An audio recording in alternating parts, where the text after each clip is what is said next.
2005, I think. At that time, I was a captain in the Utah National Guard.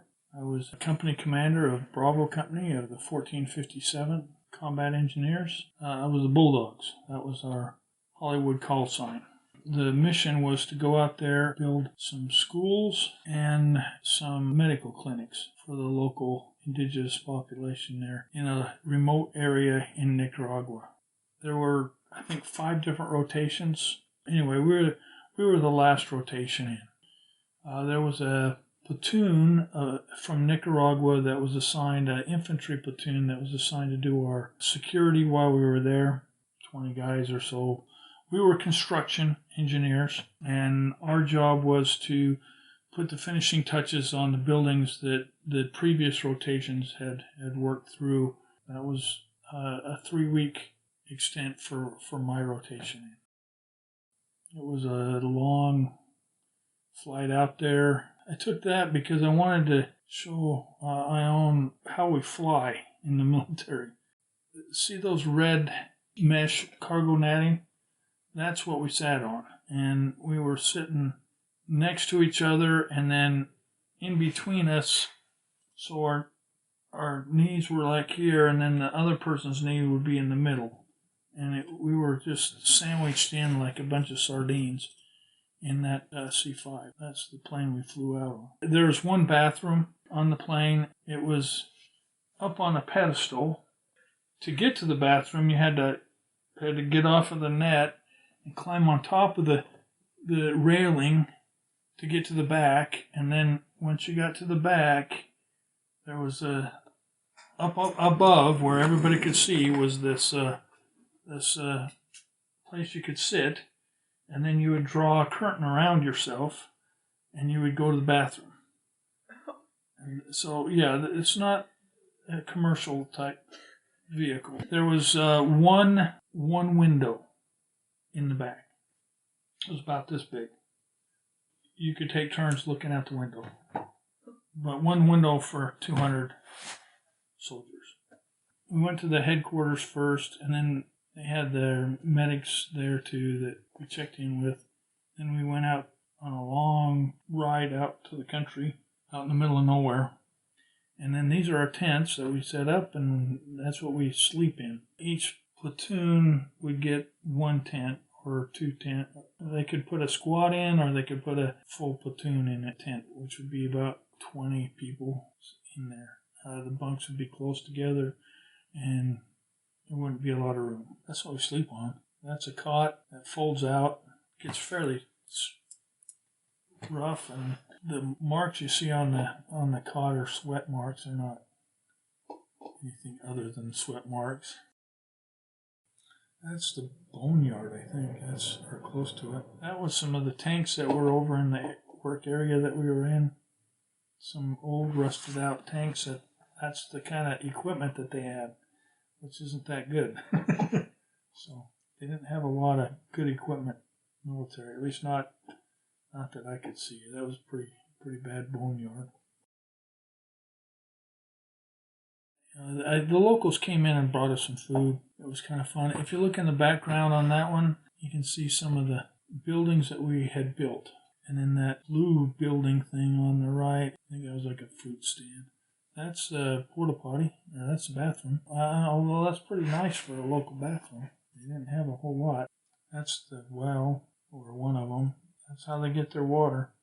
You crank on that, and it winds the rope up onto it, which brings the bucket of water up, and then you unwind it, and the bucket goes back down. I was sitting there, and one of the guys in the yard, Sergeant E5 or E6, he thought he was being smart. He thought he would show me where the locals take a bath. I guess he thought I would like to go see some naked women or something. I don't know. But anyway, he said, let's go check out the well. And I'm like, let's look at a well? Okay, whatever. I'm going to go look at a well, whatever. So I start going with him. We're heading out to the well, and about 10 or 15 of my soldiers start following us. And he goes, well, what are they doing? I said, well, they want to see the well. If this is something to see, then they're going to want to see it. He's like, well, I didn't really mean for all of us to go. And I said, well, if I'm going, then they're going to go with me. So we made a lot of noise on our way to the well. By the time we got to the well, the women who were bathing had clothes on. But they didn't have anything to see because we were too noisy going down. Anyway, so we got to the well and we saw, and this is the local bath place. This is where they take a bath. This is where they draw the water for cooking and for drinking and everything. The pulley system, if you can see, the rope is just, it was a 4-strand rope, and there was 3 strands and 4, and it was a mess. It looked like it was going to fall apart. There was one spot that was particularly bad that had 3 things and 4 on the other side, and they were just barely holding together. And I took out my pocket knife, my leather one, and everybody's eyes went big. They all looked at me like, what are you doing? And I whip out the blade, and I take it, and I cut the rope in half right there at that weak spot. And they just about freaked. They were, and then I took the rope, and I did a lot of scouts, and I learned how to weave rope and stuff like that. So I took it, and I took the 3 and the 4, and I put it together, and I weaved it together. So it was actually a lot stronger than what it was before, and it wasn't going to break at that point. And so I fixed their rope for them, is what I did. It's kind of cool. These are some of my soldiers.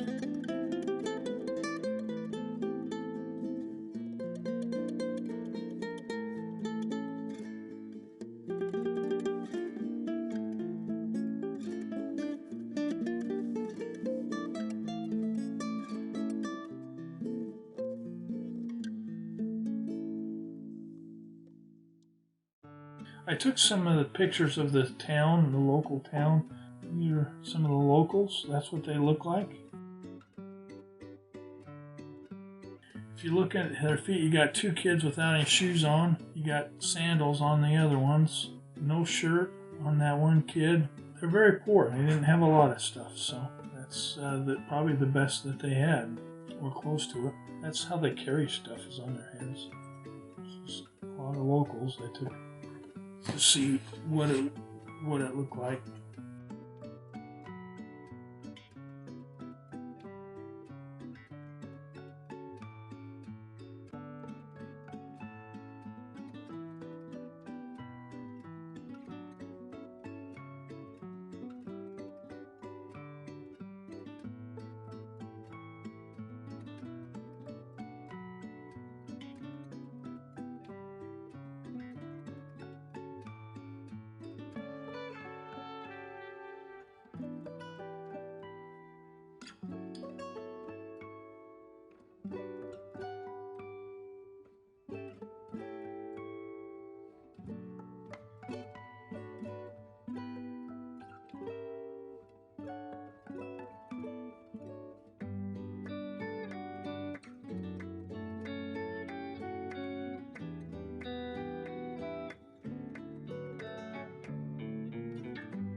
That, I think, is a restaurant in town that we went and ate at. That was kind of fun. One evening we went down there. The roads, some were paved, a lot were not. And the ones that weren't paved, it rains a lot out there, so there's a lot of water going. Those are the uniforms that the kids would wear. This is the junior high or high school. And that basketball hoop, underneath that basketball hoop, those 2 poles, that's what they used for their goalie. And they would play soccer on there as well as basketball. We did a lot of work there. I think I took that one because she's a sergeant.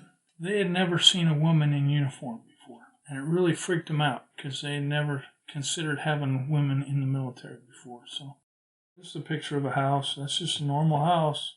This is locals who are living in this. That's something I could build. Take some wood, slap it on a frame, and build a house. They don't have a whole lot of wood. That's not a very strong structure, and if a wind came up or a hurricane came up, that would be toast. That right there is a picture of their school. That is what they were teaching, and the teachers were trying to teach the kids, and that was their school. That's what it looked like. So when it rained, obviously school went out. The chalkboard, it was kind of a mess. They really needed the help that we gave them there. The Nicaragua security guy, he spoke English. So every day I would go have lunch with him, and I'd grab the interpreter, and I think that guy is the interpreter. That's why you'll see a lot of pictures with him and a lot of the locals, because he got to meet a lot of the locals. But anyway, so I had lunch with this lieutenant every day, and I asked him, I says, there's 5 rotations. Did you meet anybody? Did you talk to anybody? Did you have Nope. I said, well, that's kind of a shame. I said, it would have been good for people to get to know you. It was a missed opportunity for a lot of people, but I didn't miss it. We had lunch every day. It was kind of fun. He would give me a bad time about being an engineer, and I would give him a bad time about being an infantry. I would tell him that he had to walk everywhere, and he would say that I was lazy because I rode everywhere. So it was a good time.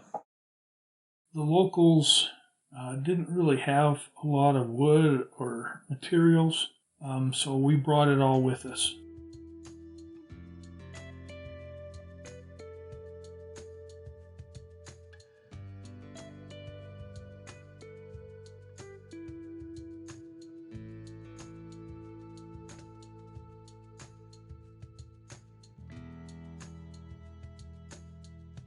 There was a great big trailer that they had hauled down there, and a separate trailer for tools. We had these forms, wood forms, that the previous rotation built, and then they would pour the concrete into the wood forms, let it harden, and then pull the wood out. And that's how they made the walls. There was rebar in the concrete, and there was some stuff to help it. Here we are out there. That's called a C. That's a little tractor. It's a backhoe. You fill that bucket full of stuff, it'll tip the whole thing over because it doesn't weigh enough to hold it. That's some of the lead construction workers over there. While we were there, we were able to wear soft helmet construction hats instead of our helmets, which was a blessing because the helmets are heavy. We get tired of wearing those.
Whenever I go on these things, I made sure we had at least one, well, not at least, we had one day that we could relax, go to the local store, see something, some of the guys, instead of going to the shopping area, they decided that they wanted to sun out at the pool, which I thought was kind of dumb because you can sun out anywhere in the United States. And then in the evening, we came home. We did a barbecue while we were there, so that was fun.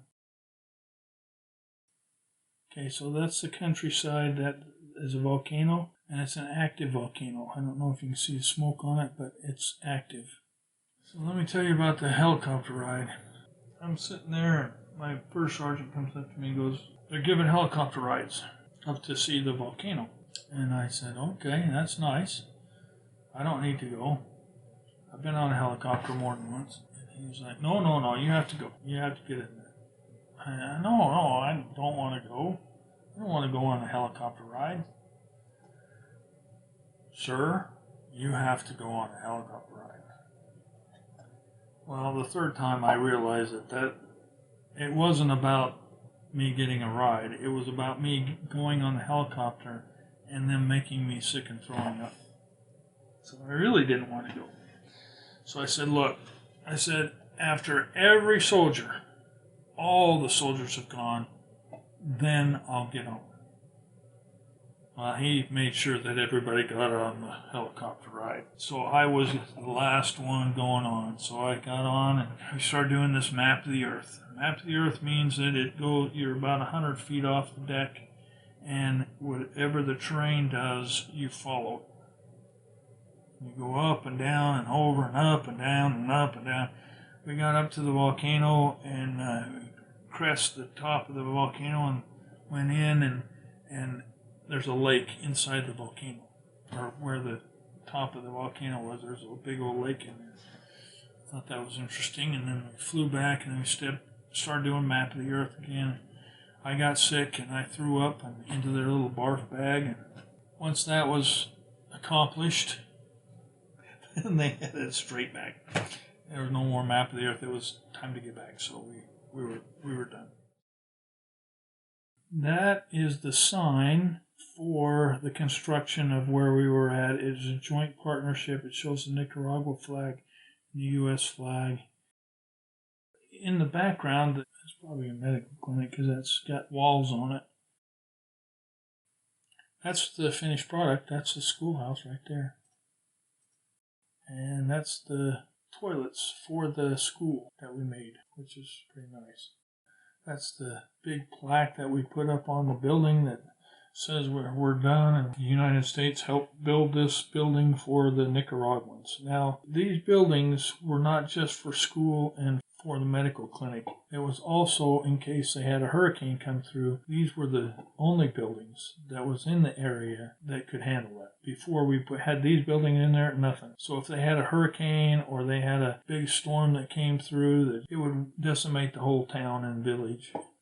I got that coin awarded to me while I was out there. So that's kind of fun. That's the 4-star. The 4 stars means that's a 4-star gave that to me. A 4-star general.